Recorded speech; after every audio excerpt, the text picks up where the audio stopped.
ತರಕ್ಕೆ ಏನಲೆಮ್ಮ ಬಾವುಟ. अब दुनिया ये देखेगी कि हम शांति की रक्षा के लिए और अपनी शक्ति का भी प्रदर्शन कर सकते हैं.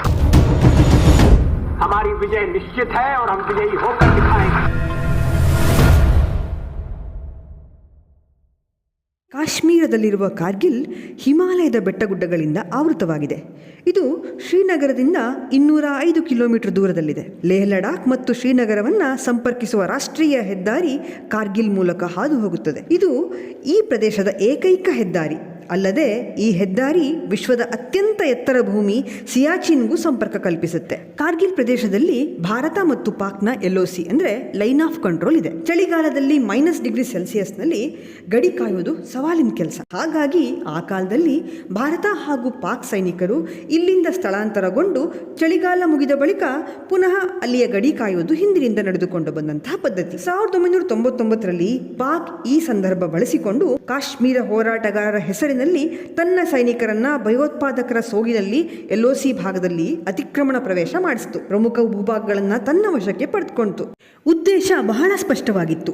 ಪಾಕಿಸ್ತಾನ ಸೈನಿಕರನ್ನ ಜಿಹಾದಿಗಳ ಮುಖವಾಡದಲ್ಲಿ ಮೋಸದಿಂದ LOC ಮೂಲಕ ಭಾರತದೊಳಗೆ ಕಳಿಸಿ ಕಾಶ್ಮೀರ ಮತ್ತು ಲಡಾಖ್ನ ನಡುವಿನ ಸಂಪರ್ಕ ಕಡಿಯುವುದು, ಸಿಯಾಚಿನ್ ಗ್ಲೇಸಿಯರ್ನಿಂದ ಭಾರತೀಯ ಪಡೆಗಳನ್ನು ಹಿಂತೆಗೆದುಕೊಳ್ಳುವಂತೆ ಅನಿವಾರ್ಯತೆ ಸೃಷ್ಟಿ ಮಾಡುವುದು. ಕಾಶ್ಮೀರದ ಕುರಿಗಾಹಿ ಜನರು ಈ ಅತಿಕ್ರಮಣ ಪ್ರವೇಶವನ್ನ ಗಮನಿಸಿ ಭಾರತೀಯ ಸೇನೆಗೆ ತಿಳಿಸುತ್ತಾರೆ. ತಕ್ಷಣವೇ ಕಾರ್ಯಪ್ರವೃತ್ತರಾದ ಭಾರತೀಯ ಸೇನಾಧಿಕಾರಿಗಳು ಸೌರಭ್ ಕಾಲಿಯ ನೇತೃತ್ವದಲ್ಲಿ 5 ಜನ ಸೈನಿಕರು ಅಲ್ಲಿಗೆ ಹೋಗ್ತಾರೆ. ಬಹುಸಂಖ್ಯೆಯಲ್ಲಿ ಜಿಹಾದಿಗಳ ಸೋಗಿನಲ್ಲಿ ಆಕ್ರಮಣದ ಮನಸ್ಥಿತಿಯಲ್ಲಿದ್ದ ಪಾಕಿಸ್ತಾನಿ ಸೈನಿಕರ ಆಕ್ರಮಣಕ್ಕೆ ಸೌರಭ್ ಕಾಲಿಯ ತಂಡ ಮದ್ದುಗುಂಡುಗಳು ಖಾಲಿಯಾಗುವವರೆಗೂ ಸುದೀರ್ಘವಾಗಿ ಕಾದಾಡ್ತಾರೆ. ಕೊನೆಗೆ ಪಾಕಿಸ್ತಾನದ ಸೈನಿಕರಿಂದ ಸೆರೆ ಹಿಡಿಯಲ್ಪಡ್ತಾರೆ. ನಂತರ ಆ ನಿರ್ದಯಿ ಪಾಕ್ ಸೈನಿಕರು ನಮ್ಮ ಸೈನಿಕರಿಗೆ ಚಿತ್ರಹಿಂಸೆ ಕೊಟ್ಟು ದೇಹವನ್ನು ಛಿದ್ರ ಮಾಡಿ 22 ದಿನಗಳ ಬಳಿಕ ಅವರನ್ನು ಕೊಂದು ಭಾರತಕ್ಕೆ ಅವರ ದೇಹವನ್ನು ಕಳಿಸಿಕೊಡ್ತಾರೆ. ಇದನ್ನು ಗಂಭೀರವಾಗಿ ತೆಗೆದುಕೊಂಡ ಅಂದಿನ ಪ್ರಧಾನಿ ಶ್ರೀಯುತ ಅಟಲ್ ಬಿಹಾರಿ ವಾಜಪೇಯಿ ಅವರು ತಕ್ಷಣವೇ ಪಾಕಿಸ್ತಾನಕ್ಕೆ ಪ್ರತ್ಯುತ್ತರವಾಗಿ ಭಾರತೀಯ ಸೈನಿಕರಿಗೆ ಸೇನೆಯನ್ನು ಯುದ್ಧಕ್ಕೆ ಸಜ್ಜುಗೊಳಿಸಲು ಆದೇಶ ಕೊಡ್ತಾರೆ. हम शांति चाहते हैं, ये तो दुनिया ने देखा. अब दुनिया ये देखेगी कि हम शांति की रक्षा के लिए और अपनी शक्ति का भी प्रदर्शन कर सकते हैं. लड़ाई के परिणाम के बारे में भी मेरे मन में कोई संदेह नहीं है. हमारी विजय निश्चित है और हम विजयी होकर दिखाएंगे. ಮೇ 3ರಿಂದ ಆಪರೇಷನ್ ವಿಜಯ್ ಹೆಸರಲ್ಲಿ ಕಾರ್ಯಾಚರಣೆ ಆರಂಭ ಮಾಡ್ತಾರೆ. ಹೊರಟಿದ್ದು ಅಜಿಂಕ್ಯ ಸೇನೆ ರಾಷ್ಟ್ರಕ್ಕಿದುವೆ ರಕ್ಷಣೆ. ರಣ ಪ್ರಯಾಣ ವಿಜಯ ಗಾನ ವಿಮಾನಯಾನ ಗರ್ಜನೆ. ತಾಯ ಭಕ್ತಿ ತೋಳ ಶಕ್ತಿ ಇದು ಸ್ವದೇಶದುಳಿವಿಗೆ ಉಘೇ ವೀರ ಭೂಮಿಗೆ. ಭಾರತೀಯ ಸೇನೆ ಶಸ್ತ್ರಸಜ್ಜಿತವಾಗಿ ಮುನ್ನುಗ್ತು.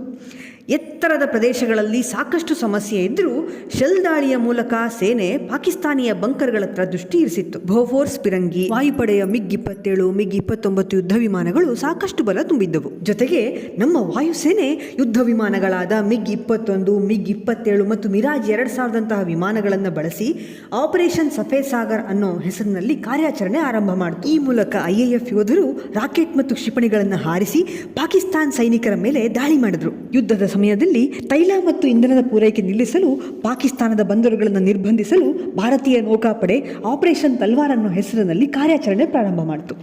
ಅಗ್ನಿವರ್ಷ ಶೌರ್ಯ ಸ್ಪರ್ಶ ತೈಲ ಶಕಟ ಸಾವಿರ. ಸಾಲು ಸಾಲು ಬೂಟು ಕಾಲು ನಡೆವ ಸೈನ್ಯ ಸಾಗರ. ಬಾಳಿನೆಲ್ಲ ನುದಿರವೆಲ್ಲ ಕುದಿವ ದೃಶ್ಯ ಸೇಡಿಗೆ ಉಘೇ ವೀರ ಭೂಮಿಗೆ. ಹೀಗೆ ಸಾಹಸಕ್ಕೆ ಬಿದ್ದಂತಹ ನಮ್ಮ ಸೈನಿಕರು ನಮ್ಮ ದೇಶದ 1 ಇಂಚು ಜಾಗವನ್ನು ಪಾಕಿಸ್ತಾನಕ್ಕೆ ಬಿಟ್ಟು ಕೊಡದೆ ತಕ್ಕ ಪಾಠ ಕಲಿಸಿದ್ದರು. ಶತ್ರುಗಳನ್ನು ಹಿಮ್ಮೆಟ್ಟಿಸಿ ಭಾರತ ಯುದ್ಧ ಗೆದ್ದಿತ್ತು. ಇಂದಿಗೆ 25 ವರ್ಷಗಳ ಹಿಂದೆ ನಡೆದ ಆ ಭೀಕರವಾದ ಕದನ ಅಸಂಖ್ಯ ಕದನಗಳ ಗೂಡು. ಜಗತ್ತಿನ ಅತ್ಯಂತ ಎತ್ತರದ ಯುದ್ಧ ವಲಯದ ಸಾಹಸಮಯ ಗೆಲುವು. ನಮ್ಮ ದೇಶದ 527 ಜನ ಸೈನಿಕರು ದೇಶಕ್ಕಾಗಿ ಪ್ರಾಣಾರ್ಪಣೆ ಮಾಡಿದ ಕದನ. ದೇಶಭಕ್ತಿಯ ಪರಾಕಾಷ್ಠೆಯಲ್ಲಿರುವ ನಮ್ಮ ಸೈನಿಕರು ಅಗತ್ಯ ಬಿದ್ದರೆ ಸಿಯಾಚಿನ್ನಂತಹ -50°C ಕೊರೆಯುವ ಚಳಿಯಲ್ಲಿಯೂ ಹೋರಾಡಬಲ್ಲ. ರಾಜಸ್ಥಾನದ ಮರುಭೂಮಿಯ 50°C ತೀಕ್ಷ್ಣವಾದ ಬಿಸಿಲಿನಲ್ಲೂ ಹೋರಾಡಬಲ್ಲ. ಇಂದು ತಮ್ಮ ಜೀವನದ ಹಂಗು ತೊರೆದು ಹೋರಾಡಿ ಗೆದ್ದುಕೊಟ್ಟ ಆ ಸೈನಿಕರ ಶೌರ್ಯ, ಧೈರ್ಯ, ತ್ಯಾಗದ ನೆನಪಿಗಾಗಿ ಕಾರ್ಗಿಲ್ ವಿಜಯೋತ್ಸವವನ್ನು ದೇಶಾದ್ಯಂತ ಆಚರಿಸಲಾಗ್ತಾ ಇದೆ. ಕಾರ್ಗಿಲ್ ವಿಜಯ್ ದಿವಸ್ ಕೇವಲ ವಿಜಯದ ಆಚರಣೆಯಲ್ಲ, ರಾಷ್ಟ್ರದ ರಕ್ಷಣೆಗಾಗಿ ತಮ್ಮ ಪ್ರಾಣತ್ಯಾಗ ಮಾಡಿದ ಮಹಾನ್ ಸೈನಿಕರಿಗೆ ಮತ್ತು ಅವರ ಕುಟುಂಬದವರಿಗೆ ಗೌರವಪೂರ್ವಕ ನಮನಗಳೂ ಸಹ. ಈ ದೇಶದ ಸೈನಿಕರ ಒಂದೊಂದು ಹನಿ ರಕ್ತದ ಋಣವು ಪ್ರತಿಯೊಬ್ಬ ಭಾರತೀಯನ ಮೇಲಿದೆ. ಅವರುಗಳ ತ್ಯಾಗ, ಬಲಿದಾನಗಳಿಂದ ಬಂದಂತಹ ಈ ಸ್ವಾತಂತ್ರ್ಯಕ್ಕೆ ನಾವೆಲ್ಲರೂ ನ್ಯಾಯ ಒದಗಿಸೋಣ ಅಲ್ಲವೇ? ಜೈ ಭಾರತ್ ಮಾತೆ.